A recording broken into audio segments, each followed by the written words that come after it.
हम अक्सर देखते हैं कि किसी अच्छे इंसान के साथ लगातार बुरा होता रहता है। हाँ, और वहीं कोई ऐसा व्यक्ति जिसे हम शायद अच्छा ना माने, हाँ, उसका जीवन बड़ा सफल और सुखी लगता है। बिल्कुल। तो अगर कर्म का सिद्धांत सच है, हाँ। तो ऐसा क्यों होता है? ये सवाल कर्म की जो सीधी सरल समझ है, उसे चुनौती देता है। और यही सवाल सबसे बड़ी उलझन भी पैदा करता है। आज हमारे पास जो स्रोत हैं, हाँ। वे अभिधम की गहराई से इस पहेली का जवाब देते हैं। वो हमें एक ऐसा ढांचा देते हैं जिसे कम्म चतुष्क कहा जाता है, और ये कर्म को समझने की एक मास्टर की जैसा है। बिल्कुल सही कहा। और इसका जवाब अच्छा कर्म अच्छा फल, बुरा कर्म बुरा फल की सीधी लाइन में नहीं मिलता।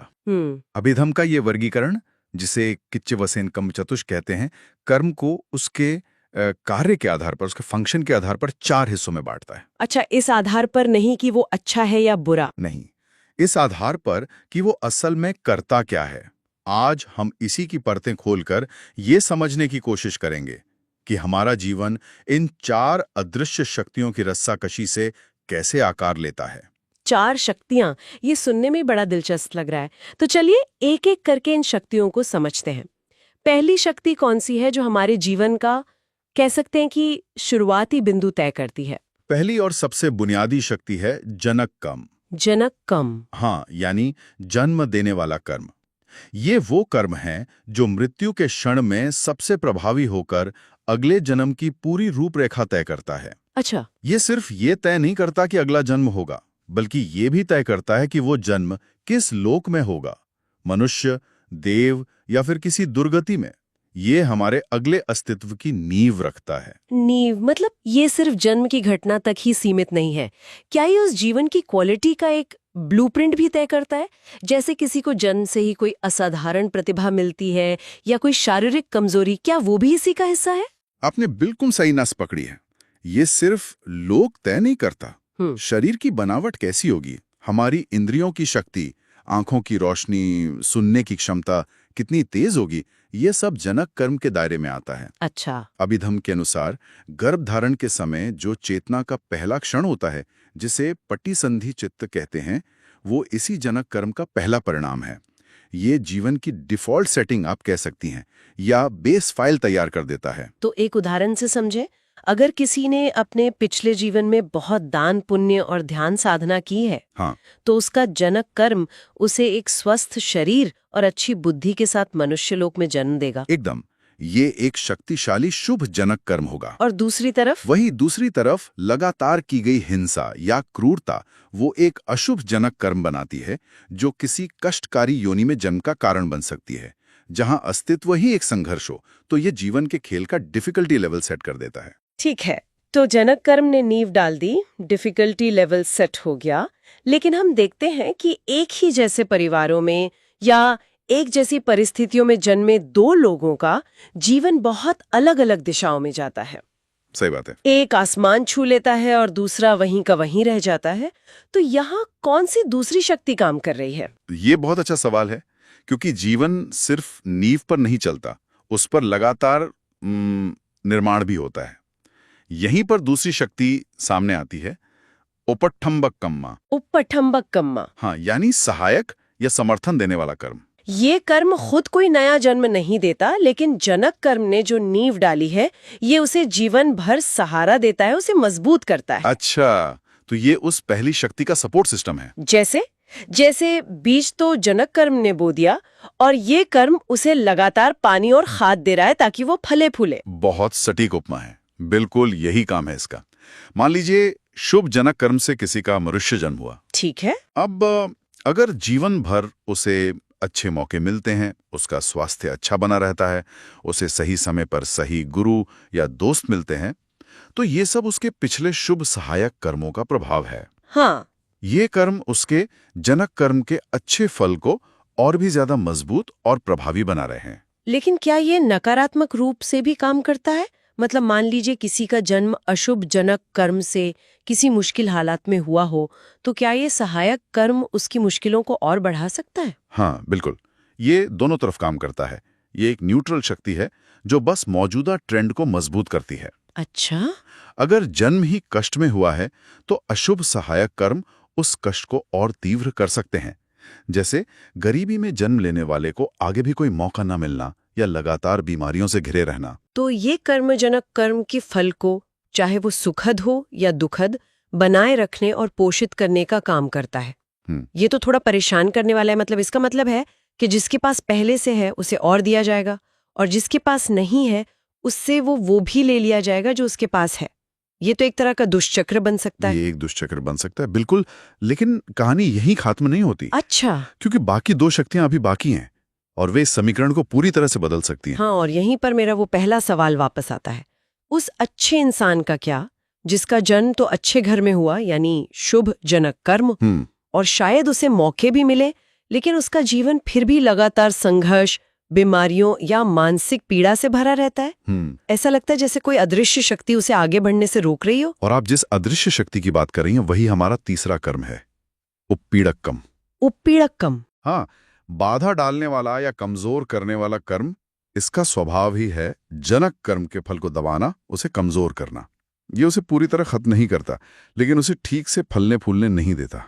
मतलब आपकी वो बीज और खाद वाली उपमा पे वापस आए तो बीज अच्छा था, मतलब जनक कर्म। हाँ, पानी खाद भी मिल रहा था जो सहायक कर्म हुआ। बिल्कुल। लेकिन मिट्टी में शायद कोई दीमक लगी हुई है जो पौधे की जड़ों को खा रही है। क्या बात है, बिल्कुल यही उपवीड़क कर्म है।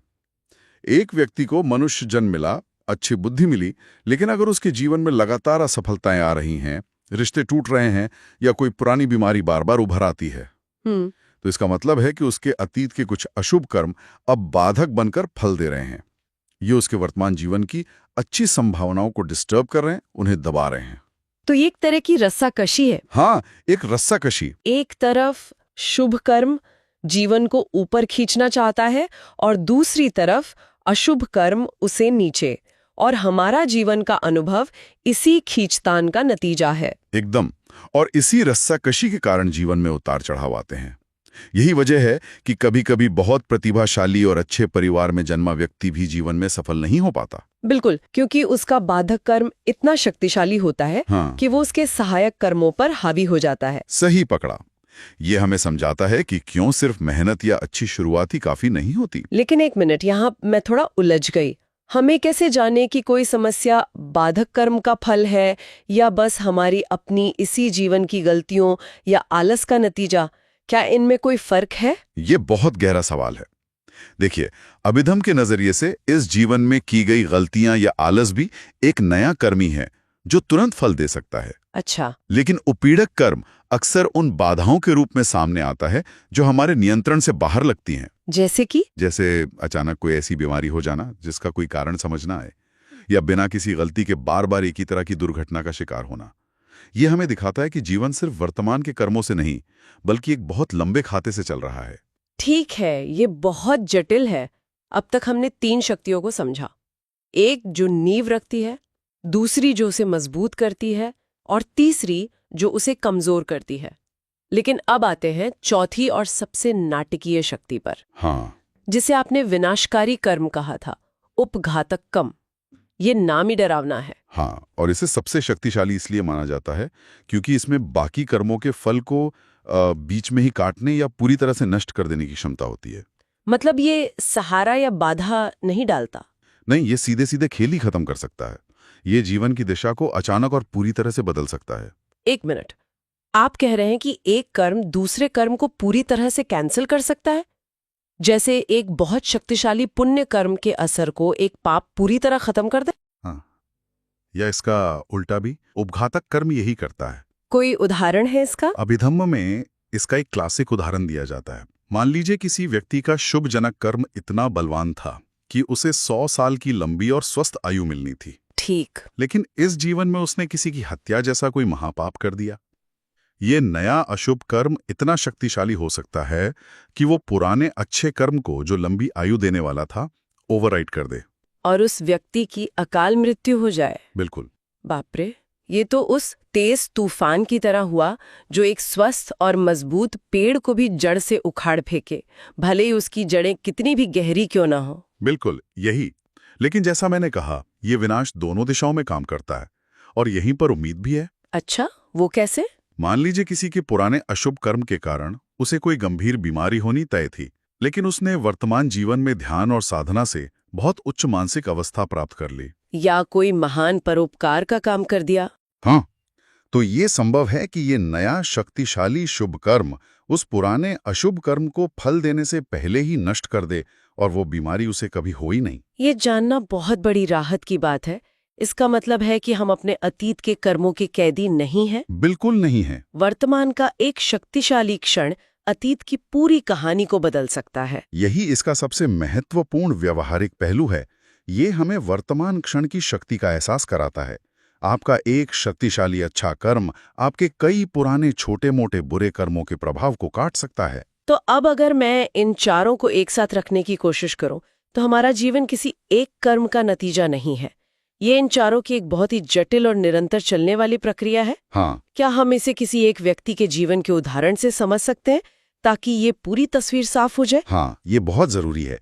चलिए एक काल्पनिक व्यक्ति का जीवन देखते हैं जिसमें ये चारों शक्तियां काम कर रही हैं। ठीक है। उसका एक अच्छे शिक्षित परिवार में जन्म लेना, ये उसके शुभजनक कर्म का फल है। नींव अच्छी है। जीवन में उसे अच्छी शिक्षा के अवसर मिलना, सही लोगों का साथ मिलना और उसकी बुद्धि का तेज होना, ये उसके शुभ सहायक कर्म का प्रभाव है जो नींव को मजबूत कर रहा है। ठीक है, यहाँ तक तो सब अच्छा है। लेकिन उसे हमेशा एक अनजाना सा अवसाद घेरे रहता है और वो सफलता के बहुत करीब पहुंचकर बार बार चूक जाता है। तो ये उसका बाधक कर्म है। हाँ, जो उसे पूरी क्षमता तक नहीं पहुंचने दे रहा।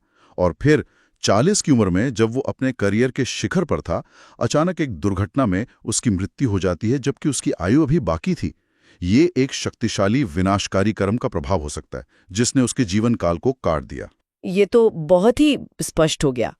मतलब जीवन एक सीधी रेखा नहीं है, बल्कि इन चार शक्तियों के बीच एक निरंतर संतुलन और असंतुलन का खेल है। बिल्कुल हावी हो सकती है। ये समझ तो जीवन को देखने का नजरिया ही बदल देती है। ये सिर्फ अच्छे बुरे कर्मों के एक सरल खाते की तरह नहीं है, ये एक मैकेनिज्म है। आपने सही शब्द इस्तेमाल किया, मैकेनिज्म। ये एक प्राकृतिक नियम है जिसमें कुछ भी व्यक्तिगत नहीं है। हाँ, ये हमें जीवन की अनिश्चितताओं और विविधताओं को एक गहरी दृष्टि से देखने में मदद करता है और ये हमें एक बहुत गहरे आध्यात्मिक सवाल पर सोचने के लिए भी छोड़ जाता है कि अगर ये सब एक मैकेनिज्म है, तो क्या इससे बाहर निकलने का कोई रास्ता है? हाँ, बिल्कुल। मेरा भी यही सवाल था। अगर हम इस रस्साकशी में फंसे हैं, तो क्या कोई ऐसा भी है जो इस खेल से ही बाहर निकल गया हो? स्रोत में अरहत यानी पूर्ण ज्ञानी व्यक्ति का जिक्र है। उनके लिए ये कैसे काम करता है? अरहत बनने के बाद वो कोई नया जनिक कर्म नहीं बनाते। क्यों नहीं बनाते? क्योंकि जनक कर्म की जड़ में तृष्णा और अज्ञान होता है और उन्होंने इन दोनों को पूरी तरह से नष्ट कर दिया होता है। इसलिए भविष्य में उनका कोई नया जन्म नहीं होता। वो इस जन्म मृत्यु के चक्र से बाहर हो जाते हैं। तो उनके पुराने कर्मों का क्या होता है? क्या वे उन्हें प्रभावित करते रहते हैं? हाँ, जब तक शरीर है तब तक पुराने कर्म, चाहे वो सहायक हों, बाधक हों या विनाशकारी, अपना फल दे सकते हैं। अच्छा, इसीलिए हम कुछ अरहंतों के जीवन में भी शारीरिक कष्ट या बीमारियों के बारे में पढ़ते हैं। वो उनके पुराने कर्मों का बचा हुआ फल होता है। लेकिन यहाँ सबसे गहरा बिंदु आता है। वह क्या है? एक बार जब उनका परिनिर्वाण हो जाता है, यानी जब वे शरीर छोड़ देते हैं, उसके बाद कोई भी कर्म, चाहे वो कितना भी शक्तिशाली विनाशकारी कर्म क्यों ना हो, उन पर कोई असर नहीं कर सकता। क्यों? क्योंकि अब कोई सत्ता या व्यक्तित्व बचा ही नहीं है जिस पर वो कर्म फल दे सके। कर्म को फल देने के लिए एक जमीन चाहिए होती है और वो जमीन ही खत्म हो जाती है। वो इस पूरे मैकेनिज्म से ही आजाद हो जाते हैं। ये विचार तो मन को शांत कर देता है। ये कर्म के चक्र से पूरी तरह मुक्त होने की एक वास्तविक संभावना को दिखाता है। बिल्कुल। और ये हमें सोचने के लिए एक अंतिम गहरा विचार दे जाता है। हम में से ज्यादातर लोग अरहत नहीं हैं। हम लगातार नए कर्म बना रहे हैं। हाँ, ये ज्ञान हमें सिर्फ ये नहीं बताता कि हमारा जीवन कैसे चल रहा है, बल्कि ये भी इशारा करता है कि हमें किस तरह के कर्म करने पर ध्यान देना चाहिए। सिर्फ अच्छे जनक कर्म बनाने पर नहीं, बल्कि लगातार अच्छे सहायक कर्म करने पर। और सबसे महत्वपूर्ण, शायद ऐसे शक्तिशाली शुभ कर्म करने पर जो हमारे पुराने अशुभ कर्मों को काट सकें। हाँ, ये कर्म को सिर्फ एक दार्शनिक सिद्धांत नहीं, बल्कि जीवन जीने की एक सक्रिय रणनीति बना देता है।